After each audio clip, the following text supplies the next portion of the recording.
கந்தசாமி ஒரு தீவிரமான விஞ்ஞானி.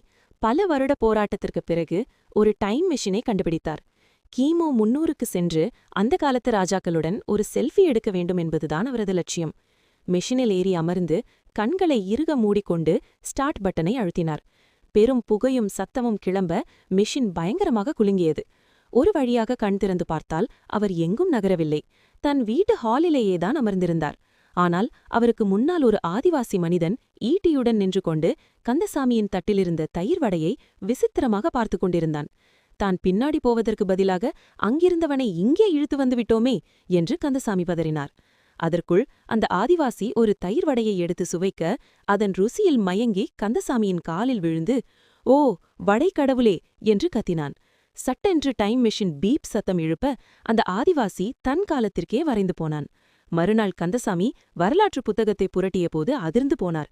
அதில் ஒரு ஆதிவாசி கையில் ஈட்டிக்கு பதில் தயிர் வடையுடன் இருப்பது போன்ற கல்வெட்டு புகைப்படம் இருந்தது. அதன் கீழே "உலகை தேடி வந்த வெள்ளை உருண்டை கடவுள் வாழ்க" என்று செதுக்கப்பட்டிருந்தது. இதை பார்த்த கந்தசாமி, இனிமேல் எக்ஸ்பெரிமெண்ட் பண்ணும்போது தட்டில் வடை வைக்கவே கூடாது என்று தலையில் அடித்துக் கொண்டார்.